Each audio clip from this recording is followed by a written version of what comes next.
Hello guys. So we are going to continue a discussion with respect to Streamlit app. Now in this video, I'll just try to show you and project, again, a machine learning project. And just to give you an idea like how easily you'll be able to create any web app with the help of Streamlit. Okay. I know you may not have seen any machine learning algorithms yet. I would suggest at least you have some idea about some of the machine learning algorithms like random forest and all. But here in this problem statement, I am going to solve a classification problem statement, right? So this is just to show you or give you an idea like how to probably develop an end-to-end project with the help of Streamlit. So first of all, I will go ahead and import all these libraries, that is Streamlit, pandas, and sklearn.datasets. And sklearn.ensemble. So first of all, I need to go ahead and install this scikit-learn. Okay, so I will just go ahead and I have to import one very important library that is called as scikit-learn, which is nothing but this is the same sklearn. So for that, I need to go ahead and install this. So here I will open my terminal and I will close this. Okay.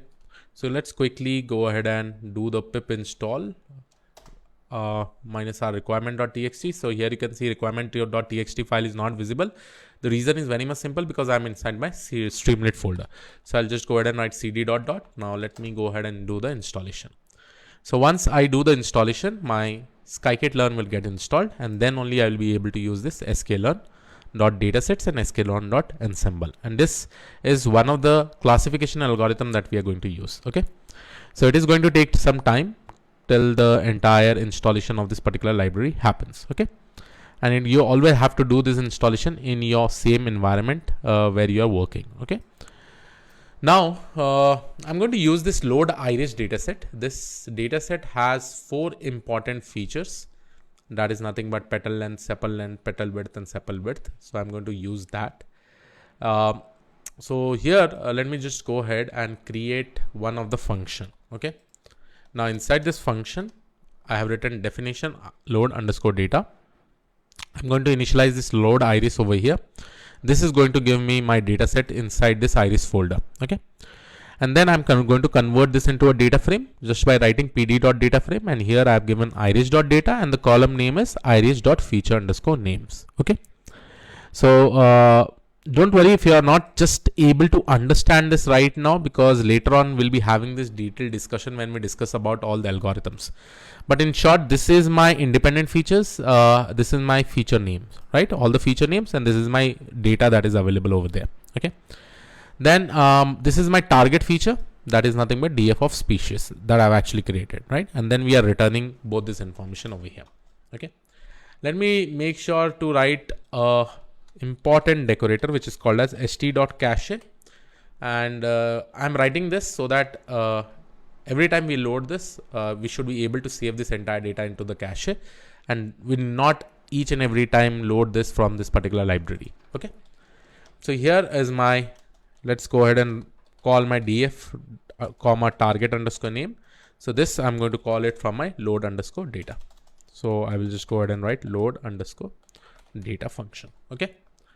Now I'll just give you an idea over here how I'm going to apply the machine learning algorithm. So over here we are just going to apply model is equal to a random forest classifier. Okay. So I'm going to use this particular model.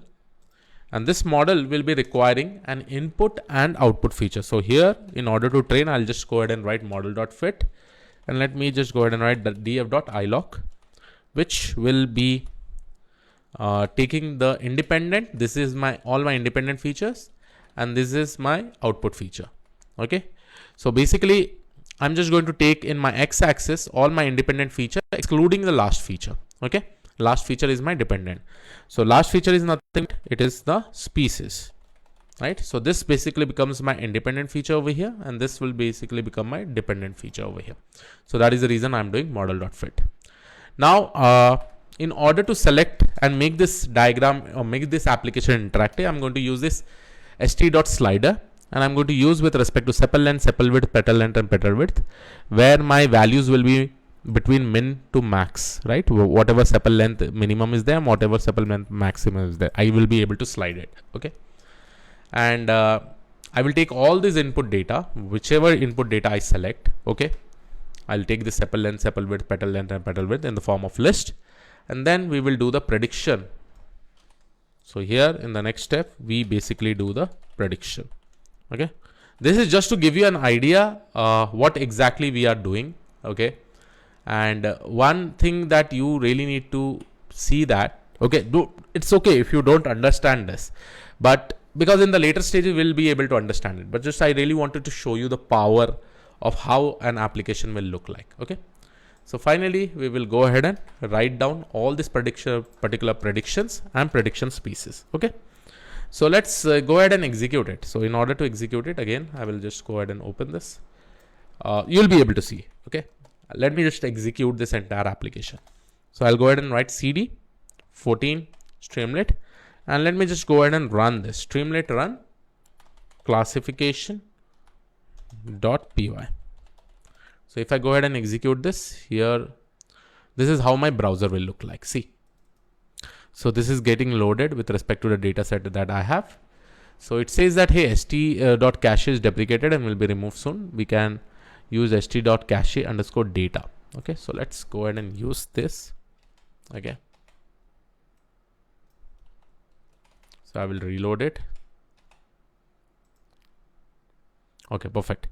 Now see, right now I've not selected any. Now let's go ahead and select my sepal length, sepal width, petal length, and petal width. So here you can see my predicted output is versicolor. So this is the kind of plant that I'm actually getting, right? If I go ahead and change my sepal width again, if I go ahead and change my petal length, if I go ahead and reduce my petal width, so see, it is showing setosa. If I go ahead and increase my sepal length, it is showing setosa. If I decrease my petal length, if I increase my petal width, I'm getting virginica. So how beautifully, this is just like a machine learning application, which will be in the left hand side just by with the help of slider. You're using this and just by doing this automatically, your machine learning is able to give this, right? Entire.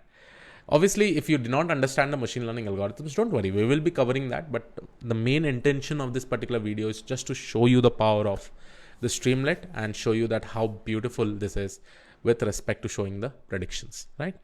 And here I did not write much HTML code and all. It was very much easy to probably display this entire things. And this code that you see over here, if we just see step by step, we have used components like slider. We have created this st.cache data so that it does not every time load this. Instead, it takes the cache data from there. With respect to the prediction, I have this, and we are writing that prediction in the screen itself, right? So yes, this was it from my side. I hope you like this particular video. I will see you all in the next video, but this is just an example with respect to the machine learning algorithms and how easily it will be able to display, right? So yeah, I'll see you all in the next video. Thank you.